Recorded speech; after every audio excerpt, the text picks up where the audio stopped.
Is it happening? Are we live? I'm going to give it a second. I'm going to do that awkward thing that everyone does on Instagram and kind of hang about for a bit. Hi, everybody. Very good evening. My name's Anita Rani and I am taking over Instagram Live to chat with the awesome Moran.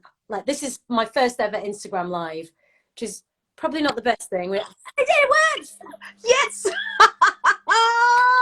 How are you? You don't have to pad anymore.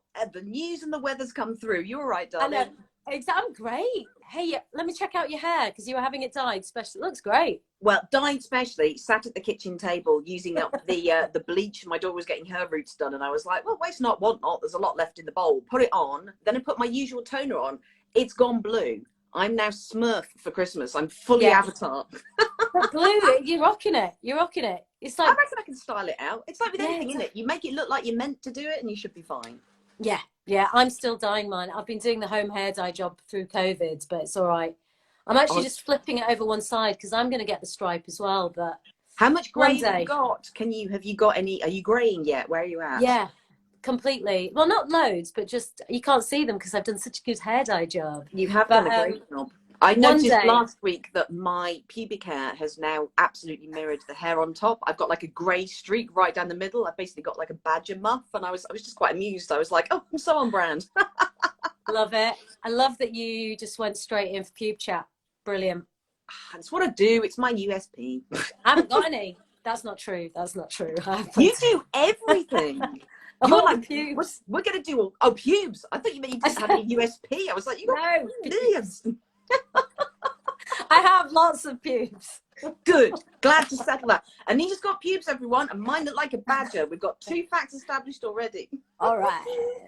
Have you been? What's been going on?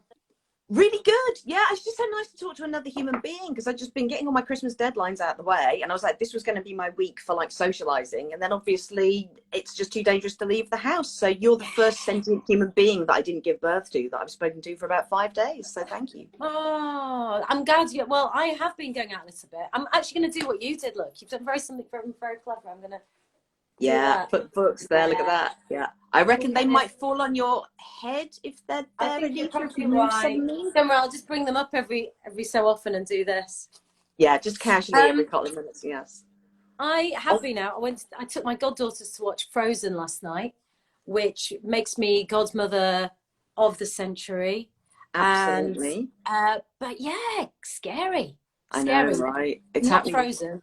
No, it's happening all over again. I don't know. I'm just kind of numb and beaten down now, so I'm just ready to go back into that kind of that mindset of like, there is no fun at all. But the good thing this time is that we've got Get Back, the Beatles Get Back. Have you been watching it? Because I know you're a Beatles fan. Oh, I have been so slow on the uptake because there's just so much other stuff that I've been up to. But everyone has been raving about it. Have I got a treat over Christmas? Well, first of all, because I'm wearing my Paul McCartney inspired tank top. You're wearing a blouse that looks the spit of one that Ringo wore. And there are so many things about this documentary. It's basically like pop Narnia. We get to spend all this time with the Beatles. We go through the magic door, and they're young again, and 2 of them aren't dead anymore, and they're writing these songs that we know. And the wardrobe, everybody who walks in on camera is wearing something amazing. And I went on Twitter and went, can someone who knows how to use a sewing machine just recreate every single outfit that we see in this documentary and sell it? Because everyone I know is obsessed with the clothes. They're amazing. Right. So I actually have a friend who has an amazing sewing machine, and she's amazing at using the amazing sewing machine. So maybe I'll get her to do it. She's so brilliant, Caitlin. She finds 80s, original 80s patterns and then funky material and just makes herself all these original 80s dresses with shoulder pads using incredible material. She's a very, very clever woman. Yes, if she's willing to step back 20 years and do some 60s stuff, I will legit worship her and you as goddesses because the clothes are amazing. And when you watch it, I'd be interested to see what camp you turn out to be. I don't know who your favourite is in the Beatles. I think Paul is the best, but Ringo is astonishingly the prettiest and most sexy all the way through. He's got naturally mauve eyelids and he's got the eyes of a god. He's so beautiful. So I can't wait for you to watch it. You'll love it. Yeah, I'm going to watch it. I'll watch it. I'm in the middle of Succession at the minute, trying to get my head get through that. So good, isn't it? It's just so good. It's so vile. The soundtrack, it's the only TV show I watch where I will listen to the introduction because the music is so good. Normally, it's like, skip the intro, let's get straight to it. But Succession, I have to listen to the music every single time. Same here, because it gets you in the mood. And me and my daughters have a Succession dance that we do to the music. It's very dramatic, kind of like sort of modern kind of ballet with lots of poses and stuff. And the guy who did the soundtrack, he wrote the soundtrack that's different to how you'd normally write a soundtrack to a drama. He wrote it as if it was the soundtrack to a documentary. So it doesn't emotionally cue you to a lot of stuff. There are just kind of the way that it's done is kind of like the music is supposed to be more factual, so it doesn't kind of emotionally lead you. So you're more surprised when the things happen. There's like crazy psychological things going on there. It's really interesting. So they're messing with our heads on many levels. Of course, of course. So Anita, I've got to pose a question to you, right? Okay, so I read your book for the second time today. I read it before it came out. And the question I have to ask you is this. Because you're such a speed. That's because you can read books in like 5 minutes. That's why. Like short circuit. But so okay, so hear me out. Okay, there's an anxious weird girl who really wants to be good. She comes from a town that everyone takes the piss out of, plays Daley Thompson's decathlon on the Commodore 64, has a shrine to Kurt Cobain and the Smiths in her bedroom, wears Doc Martens, spritzes herself with Body Shop Dewberry, is obsessed with late night Channel 4, and kissed her first ever kiss with a boy called Zach, and she kissed him because she said, "Shall we kiss?" You are me. Literally, yes. All these things. This is you are me. We had the same teenage years. I know. I have to say, when I read your first book, and you'd sort of talked about growing up, your obsession with music, being an outsider, being the eldest daughter, wearing Doc Martens, just being an all-round badass. I remember reading it and thinking, where was this woman when I was growing up? This is the best friend I wanted to guide me through life. I also read it and thought, how is she saying all this stuff out loud? She's amazing. She's just putting it out there. She's talking periods, talking vaginas, porn, like all the stuff that I have never been able to say out loud.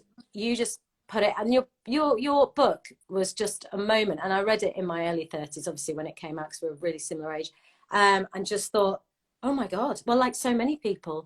But yes, we are the same. We are the same. This is the thing, because like when How to Be a Woman came out, which has all that stuff, the one thing when people would go, yeah, but like kind of, it's not really how to be a woman, it's basically how to be a white sort of middle-aged woman, sort of, you know, cisgender, heterosexual, all this kind of stuff.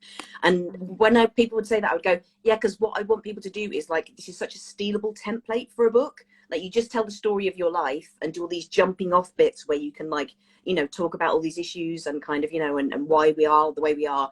And I just wanted there to be how to be a brown girl, how to be a gay girl. You know, there should be a million books. Every teenager has a story that other teenagers will need to read about, whether they're a teenager now or whether they're grown up. Like, kind of those stories of how we work out that we're allowed to be who we are. We were always these people all along, but it's how many years you spend having to pretend you're someone else. That's the bit that really exhausts you. And, you know, this is why I think your book is so beautiful and so brilliant, because there's so much stuff in your story that obviously I did not experience. And I just think of every girl who's going to read your book and how it will be like light bulbs going off. Because there's wonder what would have happened if I'd said these things when I was younger. Like, what would have been the reaction? Like, would I have got in trouble? Like, do you think you would have if you'd talked about these things that you talk about in the book about periods and boys and everything that you're experiencing? Would you have got in trouble if you talked about it then? When I was younger. Sorry, you were freezing in now. Oh no, I'm freezing. Yeah. No, you're freezing. You're back. Well, we were like, as we are both also. Here's another similarity. We are both fully on the conveyor belt to try. Well, we are in the army to bring down the patriarchy, right? So. But the patriarchy had properly done a number on me for such a long time, even though I knew I wanted to bring them down with every core of my being. Me and a whole host of South Asian women have just been told that we can't speak about any of these things. And we never even knew why. And that's what I say in the book. You know, here I am talking about this stuff. And I was always told, but you can't talk about any of it out loud. It's like, what? Why? But who's going to stop me? And now I've put it out there. It feels bloody great. And nobody's come to strike me down, which is amazing because it's what I believed would genuinely happen. I mean, even talking about periods, I mean, it's not even the patriarchy. God apparently is terrified of periods as well, even though she put them there. Yes. So yeah. Your I was first really... period was exactly the same as mine. Like my mother never told me. And you've got the bit where you're scrubbing your pants with the soap, and like I would have to use my toothbrush. And the thing I never understand about periods, like, you know, what was assumed when I was young as a teenage girl, and now when I talk to men about periods, they kind of presume that girls are okay with it. Like, kind of, we somehow are born knowing how to cope with it. Like, kind of like somehow we're fine with it happening. Like, we're born with a capability with it. And it's not. We are 12 or 11 or 13, and suddenly a fluid appears in our pants. And it's exactly the same as if you were a 12-year-old boy were at school and suddenly gravy appeared in your pants and it really hurt. Like, kind of, you wouldn't be ready for it. It's horrible. And that's exactly what it's like for us. We're not magic. Like, it's a horrible accident in our pants. We don't like it. Yeah. I think a lot of boys do have gravy stains in their pants. That's so true. So yeah, tell me about writing the book then. Were you scared? Were you kind of, when you sat down to write that book, what was it that made you sit down and start writing it? So lockdown, obviously. Well, actually, I'd had a conversation to say, I should write about the book. And I guess I was so, okay, I found myself in a place where no other woman who looks like me finds herself, in a field on Sunday night on BBC One. It's a very, thank you. It's a very, very nice place to be. But, and I thought, okay, I actually have a story to tell that's a bit different to other people's. And maybe it's important to talk about it, if for nobody else, for the other women who look like me, who don't see themselves anywhere. So I've always, like you, been passionate about life, and got out of bed and thought, yes, there is work to be done. But it's really nice to feel that we've got a purpose as well. And writing this book has given me a purpose. But my God, the most terrifying thing I've ever done. This is what I want to talk to you about, because we have to talk. And I know my book is kind of my coming of age. And I know you've now written this. This is so incredible. Like, okay, and also purchased with my own money, by the way. Yep. Mine was purchased by, yes, same here. Yes. It is so, we've been waiting for it. So I want to talk about this as well. But yeah, it was absolutely petrifying to sit down and write. But at the same time, when I got into it, and I don't know, I'd like to know what your experience of writing it was like. It just became this really personal expression of just me, and I'd forgotten about the outside world. I was writing it through lockdown, and it was really cathartic, and it was just my little secret. Yes. I was writing this little book, and I wasn't writing it for anybody. I was just writing it for little me, you know. That's the bit where you say you're writing it to your teenage self, and there's a sense that other girls are going to read it. But I think that's the key thing, because the best writers are also their own readers. You're kind of going, what would I need to read right now? And what you really want, I think what women really want, is you want someone to talk about the secrets. You want someone to go, and like, I spent so long, I always knew I wanted to write books from when I was very young, but I just thought that books had to be like the books that already existed. And I was like, I can't write about vampires or like a sci-fi novel or a rom-com. I can't do any of that. And it was only when I was in my 30s that I realized that it was all the stuff that people aren't writing about. It was like, where is the void? Like, where are the taboos? Where's the secrecy? Where's the silence? And once you realize there is a silence and an empty space and a whole bunch of stuff that people aren't talking about, and you start writing that list of things that you've never seen, then it becomes really easy, like, to know what you've got to write about. But then emotionally, the moment where you go, am I really, you know, at the point where I was writing about describing the first time I masturbated, was thinking about the American comedian Chevy Chase. Yes. And I was like, I am a columnist on the Times, and I am describing squicking my wick for the first time at the age of 13. Like, kind of, am I going to get fired? Like, kind of like, because no one else has done it before. You're like, maybe that's what happens if girls write about this stuff. Maybe they get fired, maybe they get shamed. And it was amazing once it came out, and all I got was other women going, oh, thank God someone's talking about it. And you forget, like, what masturbation was such a big taboo when that book came out 10 years ago. I went on Newsnight to talk about masturbation. Kirsty Walk basically went, why have you written about masturbation in a book? And I was like, because it's a relaxing hobby that doesn't cost any money. Like, kind of, it was. And now, thankfully, you know, we're past peak masturbation. Every movie and TV show about young women is about them having a wank. But you know, and so, you know, if that was the one thing I did, I'm very happy. But that's the joy of it. Like, you realize if you write about things in the right way and sort of bring people in, that you're just suddenly just removing like one little weight of silence off someone's head and going, yeah, this is a thing we can talk about, and people, you can just be amusing about it. It doesn't need to be heavy or serious. It's just most of the secrets in life are actually quite funny when you start talking about them. Well, when you talk about them, yeah, I mean, that's your super skill, isn't it? Like, you can just talk about things that most of us, it's not even about finding them embarrassing. It's just, like you said, the word, the shame. Like, how do we even begin to talk about something so personal? Obviously, everyone's at it. But you set the template. You just basically just went, there's the rule books, chuck it over there. I'm going to tell you about my experience, and it's going to make you laugh, and you're going to cry with me, and it's going to strike a nerve that's so deep within you. And that's why that book resonates. And it does resonate across cultures. You know, yes, it's your experience, and you're a cis white woman, if anyone hadn't noticed. You're also just a general badass, which is why so many of us resonated with it. But how were you able to just sit there and go, I'm just going to share all this with people? You know, it took me a while. It took me reading your book, and then 10 years later, eventually having the courage to sit down and go, fuck it, I'm in my 40s. If I'm not going to talk about this now, I'll never do it. And like, what is stopping me? But you were able to do it in your, you know, early 30s. Well, probably you were. Well, one of the great things was, if you've grown up really, really poor, when you just see an opportunity, like, I just knew it. I felt at that point we were at the lowest point for being a woman that we'd had post-war. Like, when, you know, the Britney Spears documentary came out recently, and people are suddenly going, oh my God, it was a really toxic time, wasn't it? The way that people talked about women. They would sit her down and ask her if she was still a virgin on TV, and people would make jokes about it. The way that we talked about women was horrible. And even in women's magazines, the whole sort of vibe was basically like, oh, you're a bit of a mess, love. Like, wax your fanny and buy a handbag. Like, it was so condescending and horrible towards women. And I just realized that if someone wrote something where it was a woman talking to women and putting your arm around them and going, this is got really weird being a woman now. This is bizarre. Can we have a woman to woman talk in the pub and just see if we're on the same wavelength here?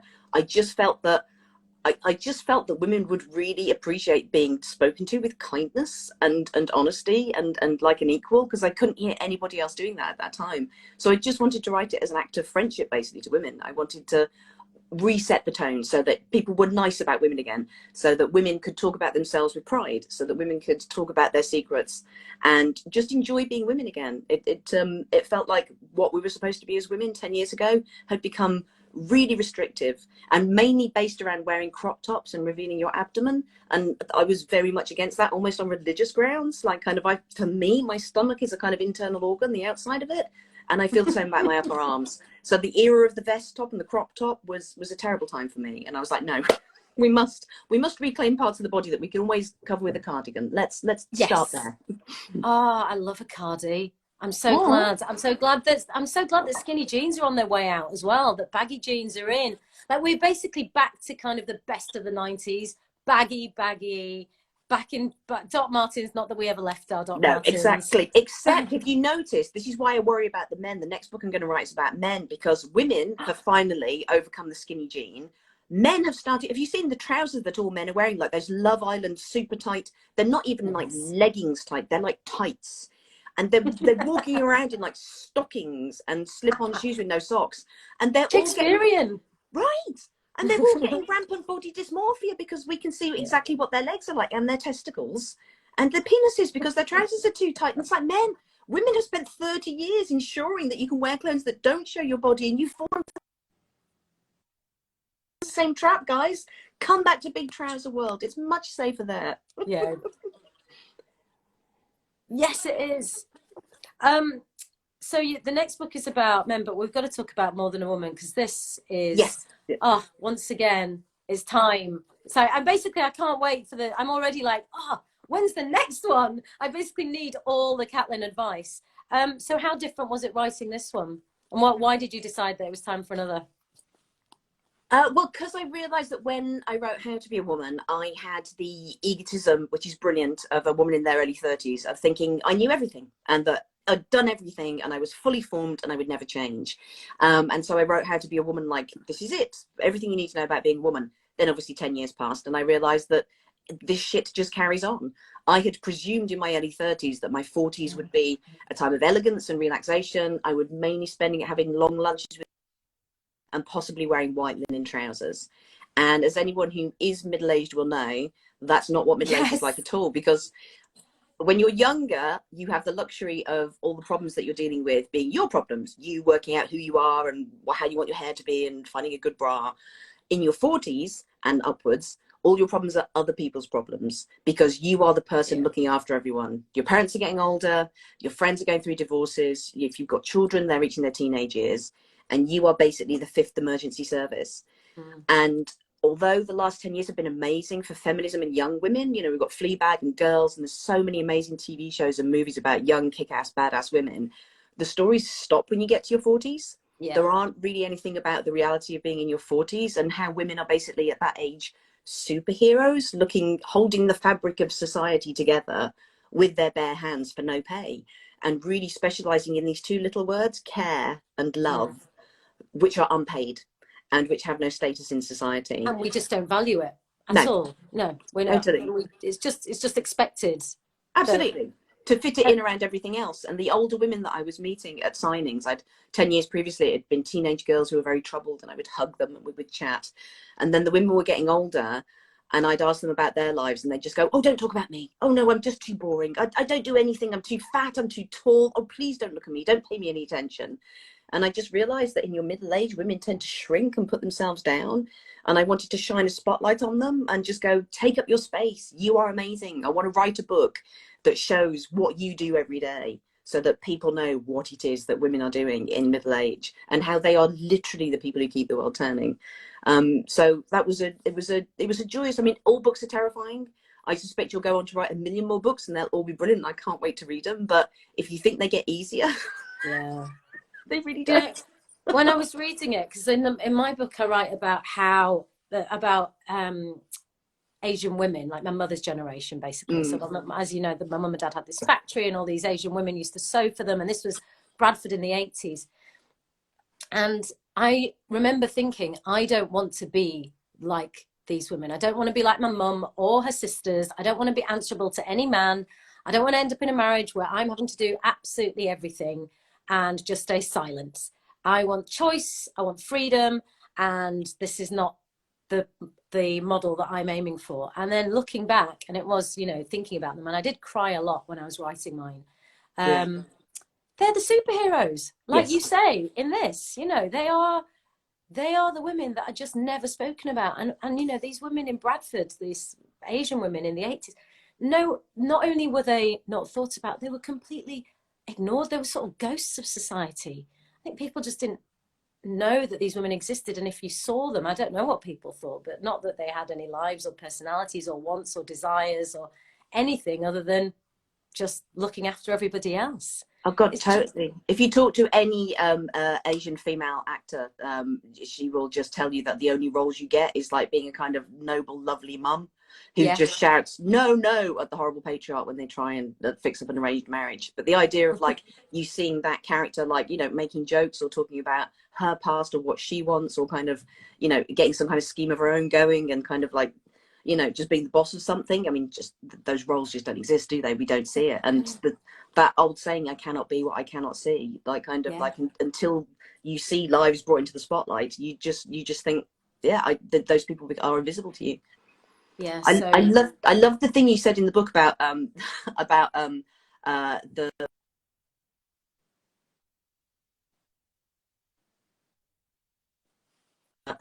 on Asian culture. Oh, did I freeze there? Sorry, did you hear me?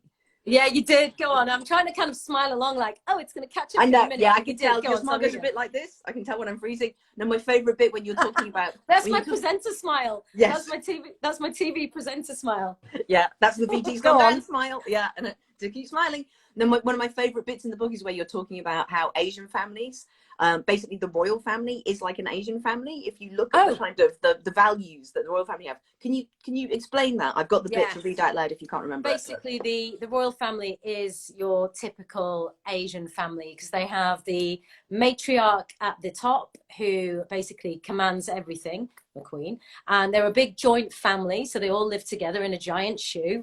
Daughter-in-laws are brought in. Basically, it doesn't really matter what the daughter-in-law does. In fact, if they don't do anything, that's better. So long as they're beautiful and mm-hmm. stay silent and bear many children, and the sons are little princes who can get away with anything.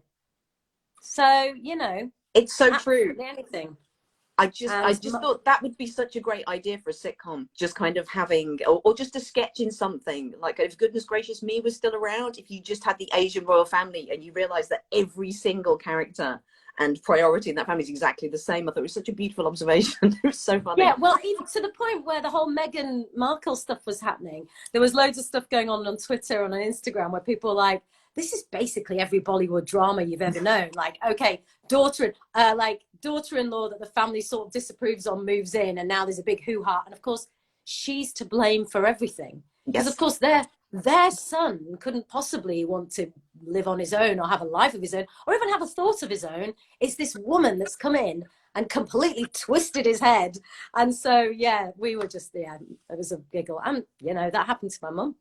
I love the bit when you're breaking down Punjabi families as well, and you're explaining what a Punjabi mum is like and a Punjabi dad, and then you go Punjabi sons, you just basically go kind of lazy, kind of Yeah, spoiled, I like kind know. of, and then Punjabi daughters, badass, they know everything, they're really clever, they're on their Yeah. shit, they can keep secrets, they're amazing. Yeah, I know. I did think, should I be kinder? I mean, I am kinder throughout the book because, it does get more serious. But yeah, at the beginning, Punjabi boys, they're great. They're all Yeah. right. I found myself a good one, You found a good one. But I found that was all the stuff that I find so fascinating in the book, where you're talking about how the Punjabis are basically the Irish of India, and obviously culturally coming from a big identical. Irish family. Like, kind of, they're into carbs, they love drinking, they're kind of, Yeah. it's all about parties, they're really flash, like, kind of. And gregarious. And also in your book, you do something very Indian, which is taking your brother. You take in Yes. your teenage, but I mean, I was like, yeah, of course you do. That's what you do. I mean, there's not even a Yes. question. Like, your Yeah, brother that needs was somewhere to that. stay. Of course, that was. I mean, all my family have stayed with me. At some point, I've got 7 brothers and sisters, and Yeah. like, there's a sort of wider family. But he was the hardest, I have to say. The chapter about him, that was very tricky to write, because, like, for those of you who haven't read the book, basically I am a feminist, and I live in a house that I've built with feminist money, and I lead my feminist life. And then one of my brothers came to live with me, and he thinks feminism is cancer and uses the word feminazis, and he's quite right wing, and he's not very feminist at all. So it was one of those opportunities for growth and a journey, to have conversations with him. And at first, as you are with Punjabi sons, I was quite sort of harsh about him in the book. But Yeah. I found it very useful to study a man who believes that women have it easier than men. Because I started to think, in some ways, he's much younger than me. He does have a point, because at least we have feminism. Women have feminism. Whatever problem a teenage girl has, there'll be some feminist blog somewhere, or an inspiring movie, or a song by Beyonce. And whatever problems women have, there's another woman somewhere, even you or me, who will have talked about it, and they'll have, someone to help them. But young men now, they don't have anything like feminism. Like, there isn't this brilliant network of people sort of writing and thinking about these things and coming up with these new words and ways to understand things. And so I do start to understand now why younger men say, it's easier to be a girl than a boy, because at least we do have resources. We are thinking. Women have always had to think about gender.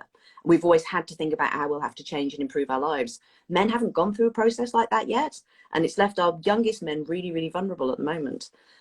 So I'm finding all that very interesting. I think it's kind of the next part of the work that feminism might need to do, because, Yeah. as we know, so many of the problems that women face are problems caused by men. Yeah. Men who are angry, men who are sad, men who feel sort of crushed. And if we can make men happier, it will make women happier. So if we can find it in ourselves to have the energy and the time and the thought after solving all of women's problems to try and solve think men's. about men as well. Yes, right, yeah. All right, we could do that. Well, you're gonna your next book. Yes. Also, and you again, once again, you give us brilliant life advice. So much good life advice. Back fat isn't back fat; it's just your body. Literally, It's just fat. you're wearing a too small bra, like kind of like it's literally just go up a size. It doesn't exist. When people talk about their knees overhanging or having cankles, you know, kind of like it's not. It's just your body. Literally just about your body. Bingo wings. No, it's your arms. Stop separating off bits and breaking off bits of your body like weak antelopes from the pack, and then turning the lions of your self-hatred on them. Like it's all you. Like, I mean, the amount, and the amount of time we waste. Like this is what, like when I was writing about it in my book about just, how obviously I've written about growing up. So obviously body dysmorphia and coming to terms with your own body. We all go through it. But it's such a massive waste of time, Caitlin. Like with so many other things to think about, more important things than thinking about just my body all the time. But I think it's really interesting. Every woman that I know that speaks or writes about being a woman, about half of what they write about, particularly if they're writing about their adolescence, is about your body. You do need to go through it like a checklist, because you are, you talk about like your nose and like the tone of your skin, like kind of like, just not being allowed to cut your hair. All these things, like you are, I think it's very easy by the time you're like 12 or 13 as a girl to just think of yourself as a list of body parts and what they score out of 10. And if a certain amount of them drop below 8, then you're going to be seen as an incorrect creature. Like kind of, and you have to like try and find a way to like make your nose better or sort your hair out or, you sort your legs out. And you can't, you're split apart from yourself. You're not allowed to just see yourself as a single whole person. Yeah, and we didn't have to worry about Instagram as teenagers. We didn't have constant images showing us how we should look or shouldn't look or whatever, Absolutely. Although that's, I do like, I'm really aware. And again, I was reminded of it reading your book about like, even though you've got all these problems and all these pressures when you're a teenage girl, you are still so strong and so together and figuring your way out of it. And I remember a couple of years ago being asked to go on a panel because people were really worried that teenage girls now were seeing so many perfect images of female bodies on Instagram that it was accelerating this rise of dysmorphia and eating disorders that we can see, which is definitely happening. And I was like, you know what? I think girls might be able to sort this out themselves. I don't think we need to step in as a government, or as official bodies or put in new rules. And sure enough, within about 6 months, the biggest rise in followers on accounts were for body positivity accounts. It was just normal teenage girls out there taking a picture of, their fat bum or their cellulite or their stretch marks and taking a picture of it and smiling and going, this is me and I love it. And thousands of other girls seeing that and being inspired and going, oh my God, I feel okay about myself now. So teenage girls often can work out how to help themselves. They just need one little moment of inspiration and they will run with it. But I wanted to bring up something when you're talking about how you've never worn a bikini in the book. Is that still true? I need to get out there, don't I? Come on. I want to invite you. Yes. I want to invite you to have a bikini experience. Oh my God. And because like, obviously you are a presenter on Countryfile, you're out there in the nature all the time. And the place to wear a bikini isn't on a hot beach or obviously in Miss World. It's in a very cold lake surrounded by other middle-aged women, and you get covered in mud and slime and you just don't care. And so if you ever want to come and wear a bikini with me, I'll take you into a big cold lake and you'll be fine. I'm going to do it because I read about, you talk about it in the book. Is it freshwater swimming that you do, or with the, yeah, I know that there's a few people I know that do it, and I am fascinated by it. I like the idea of it. I'm going to take you up on it. Let's do it. 2022. Totally, because the great thing, like, do it. One of the things that I love about cold water swimming is in almost any other sport, particularly, it is the younger, thinner girls who look better in the gear and do better at the sports because they're young and thin and fit. In cold water swimming, the older and bigger you are, the more kind of galleon-like or kind of like seal-like with your blubber and I have a walrus bum, and that is what you need when you're in the cold water. You need to have the body of an Arctic creature. All right, yeah. I've got my COVID bum. Don't worry. I've been like, there's a lot of Stilton that's gone into making my derriere, and it is a very comfortable bottom. Yes, well, no, that's same with me. So, like, the more you've got on you, the better it is. You'll feel the cold the least. So, come on in the cold water. Yes, like, come on. I'm going to do it. I might even bring my crazy dog as well and kind of join the whole gang with middle-aged dog walking woman who jumps in cold water. I'm ready for it. I'm Well, ready that's for the it. cliche. I mean, that's one of the things I really enjoyed when I was writing the book, realizing what a middle-aged cliche I am. Like, we all get into cold water swimming. It's all about the menopause as well, and like if you've got kids, your kids growing up. So every middle-aged woman I know has got a dog, and the reason they have a dog is because their kids went, "We want a dog. We'll look after it." We got the dog, and then 2 weeks later, the kids are like, "I'm too busy to look after the dog." But kids are really clever because we're mums, and we still want to love our teenagers like when they were little kids. But the teenagers want to be left alone so they can go down the park and drink cider and smoke cigarettes. So they really cunningly get a puppy so For that you. you are distracted looking after this puppy. And you find out that like a puppy's kind of like having a kid, but like with all the bad bits taken out. Like, it always loves you. It's always happy to see you. Like, kind of, you don't have to spend 3 hours trying to get it to sleep. It's Oh, kind of, they're the best. They're yeah, the they best. really are. What's yours? But What kind of dog have you got? she's a Bedlington Whippet. Is yours a cockapoo? Yes. Mine's a little lurcher. She's like a furry whippet. She's completely brilliant and utterly bonkers, probably because I've given her all kinds of anxiety. But it's also your small observations, because you make the observation about middle-aged women with dogs walking and going cold water swimming. But it's the little things like the Uniqlo jacket Yes. that you observe everyone wearing. I'm like, how does she know? She knows the smallest details. Like, yes, the Uniqlo and the thermals. I love Uniqlo. To me, is what Marks and Spencers was like in the 90s. It's where you go for your basics that are really well made. Like, kind of, Marks has gone weird. Like, God bless, if Yeah. anyone's watching from Marks and Spencers, I'm sorry, but everything you sell is just a little bit weird. Like a weird waterfall hemline, or like too many Yes. sequins, or like it's a really weird kind of mint color. Just do the normal simple clothes. Like, stop doing weird things. Pera Una just is just a weird room in the back of the shop that freaks me out. I love it. That's like, yes, please tell Marks and Spencers. You talk about, just mentioned, bringing up your teenage daughters. The other thing that is so moving and, kind of stops you in your tracks is you start off giving us, it's like Catelyn, giving us the life advice. Here you go, girls. Here's your body stuff. Talking about work as well, which is really important, how to navigate the work landscape. I've actually made notes about people never give you money or power. You always have to take it. And always the way big institutions show you they love you is by money. With money. So that's, yeah. But then you talk about being a mum to teenagers, and you talk about your daughter's eating disorder. And I just wanted to talk to you about how hard that was to talk about. Because in my book, I do talk about a little period of self-harm, which was, I never thought I would talk about that. And it was really difficult, but once I'd written it, it had to stay in. So I just wanted to ask you about talking about your daughter and how hard that was, and why you decided that you wanted to put it in the book. Yeah, and I wanted to really thank you for writing about self-harm. Again, I think it's really important, like, to just be honest about these things and kind of just bring it out in the open, because while it remains a secret, it will become a bigger problem. And being able to just talk about these things openly, just kind of like, it's just taking the heat and the secrecy out of all situations. So, it's brilliant the way that you write about it. I wrote about it because my daughter is now, thankfully, fully recovered. And she told me to write about it because for this generation, they talk about mental health all the time. This generation is very public talking about mental health. They're very open about it. The conversation has completely changed. But if you have a child with eating disorders or mental health problems, you are the one that's going to be mainly looking after them. Like, even if they manage to get, and the waiting lists are crazy in the NHS at the moment, but even if you do manage to get into the system, you're still only going to be having one appointment a week. All the rest of the time, you are the medical professional, the psychiatric professional looking after that child.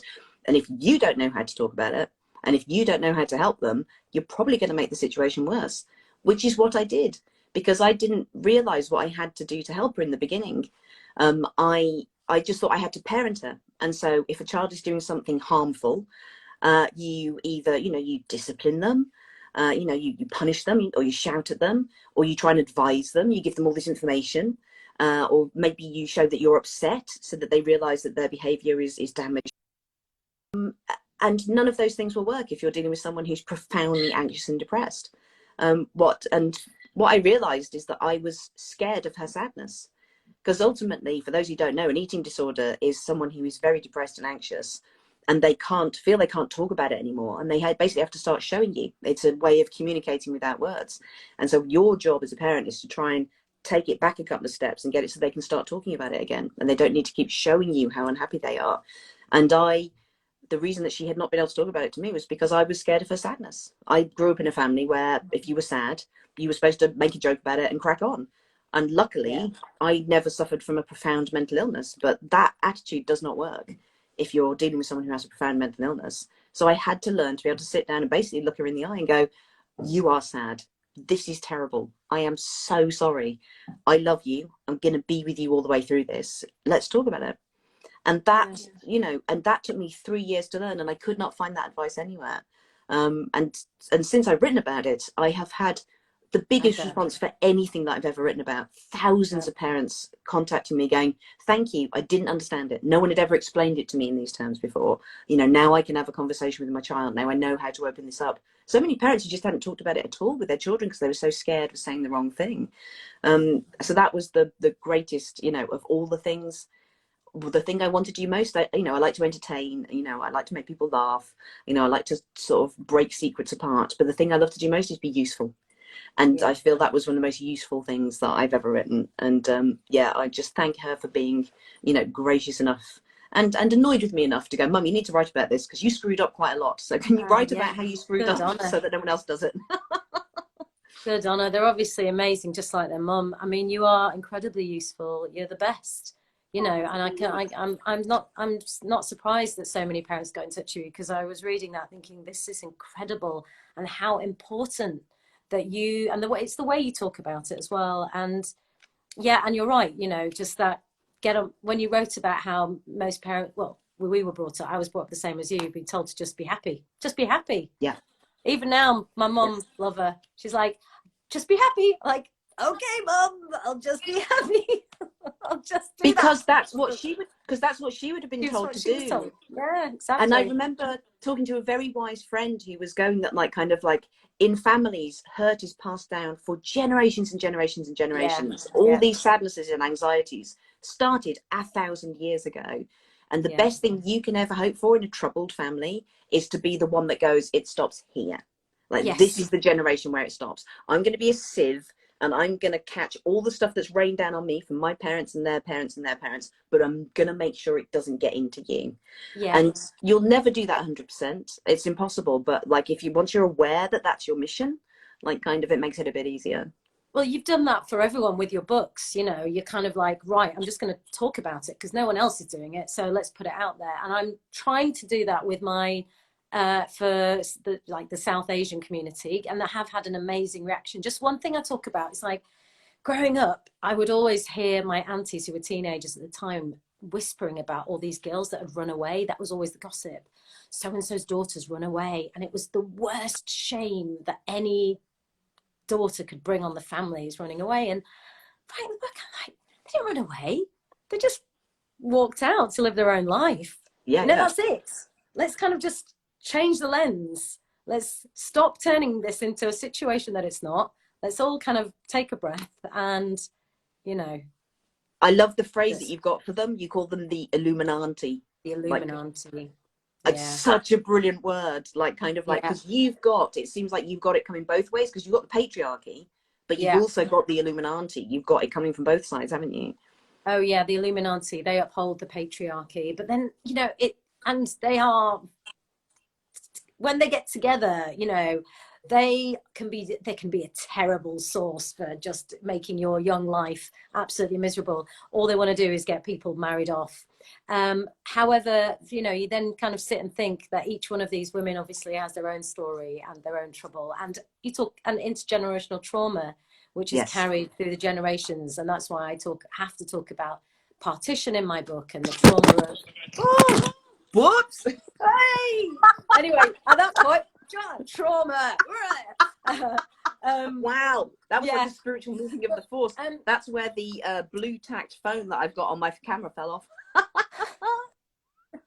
Sorry about that, it's darling. so good. I feel like I can talk to you forever about it. I also love the advice at the end. Your friend, you know, when she eventually leaves her husband, that she's got your spare bed. Yes. Well, always. There's always the Brilliant. spare bed. What have been your favourite responses that you've had from your book? You must have had people coming up to you going, finally, this is the book that I needed. Yeah, tons of that. And that is what it's all about. Because the night before the book came out, I was sick to my stomach, probably actually 3 months in the run up to it coming out, just thinking, why have I done this? Why have I put all this out there? No one's going to read it. And then I've just put all my shame out there for no reason, including my blood-stained teenage pants. And just to shame myself even more. But the reaction's been incredible, and the conversations I've had when I've got together with groups of women, and just Instagram, people DMing me saying, this for the first time, I'm seeing myself. I felt really lonely and isolated, and now, it felt really important to talk about the shame and talk about my fuck ups and failures, because often I think when people see someone with any level of success, they think that you're different, you're a different breed.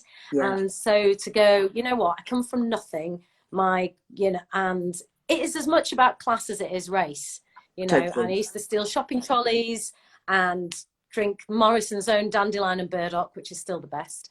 And, I've worked my ass off with a lot of messing up along the way to get here. But I think what you knew instinctively, it was useful as well, is that you've shown people how you did it. Like, kind of like, if you've come from nothing and it was so unlikely that you get the job that you did, I think any other girl who wanted your job, it would just seem like a mysterious process how you'd done it. But the fact that you've written it and shown the steps and gone, this is how you could do it, this is how you get here. And there's a bit where you go, maybe if you have felt these pressures and maybe known that I've been through it too will make it a bit more bearable. And it is that's just, that's the very best that writing can be. And that's totally what you do in that book.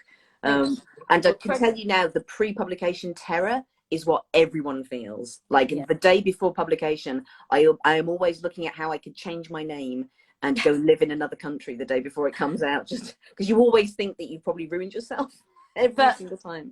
It completely. But I phoned a friend, like, he wants to be willing it. And it's a very amazing friend who said, look, if you hadn't written this, how would you feel right now? And I said, I think, what a fucking waste of time. I've got this one opportunity to write something, and it has to, so yeah, I just put it all out there. Well, that's the thing. Someone needed to write that book, and I'm so glad it was you. Well, I'm glad. I'm glad now. But I have to say, just a bit of a love in. Thank you for, setting the template, ripping up the rule book and writing your first book to then, make us all go, wow, books like this can exist, that, make us just want to be Catelyn's best mate and advice. So yeah, and More Than a Woman is just amazing. And I already am waiting for the next one, because I feel like you should just give us life advice all the time. Oh, well, my pleasure. I've got to pay my mortgage, so there's going to be one of these every 10 years, and I hope there is from you too. Yeah. Yes. And come and talk to me on Woman's Hour anytime. Oh, yeah. Well, I'll come in my bikini, and then once we've done Woman's Hour, then we'll go for a swim, right? Yes. Yes. Sounds great. I'm up for it. I'm going to get in that bikini. Let's go swimming. Perfect. I bloody love you, Catelyn. I love you too, my darling. Let's do this again when I've got better Wi-Fi signal. This is quite shambolic. No, it's all right. In your alpine chalet, is that wood behind you? I've got my Christmas tree up behind me. Oh, it looks absolutely gorgeous. You're looking very, very festive. I love it. Yeah, I've got my 80s. Yeah. All right. I love you. And I love you, darling. Have an amazing Christmas. And thank you for this. No. And everyone out there, seriously, you will love this. It's the second time that I've read it in 3 months, and it's just an absolute fucking joy. It really is. And this, yes, the ladies. This is the one. It's got the buy one get one at half price. The other one I bought was what did I get? Oh, the hungover games. Yeah, it's got to be done. Yeah. Be done. And then there we go. This is the one. This is the one. Oh, well, mate, I will see you in that pool in our bikinis. This has been so lovely. Thank you so much. And Merry Christmas. Thank you. Merry Christmas. Bye. Bye. Right, I need to figure out how to save this now. Right, I'm going to do that. I'm going to pull faces in the background. Yeah, keep pulling faces. Right, I need to do a save thing. I can sing carols. Go on, sing. Night. I have no idea how to save it. Quick, press stop. All right, stop. All right. Let's go.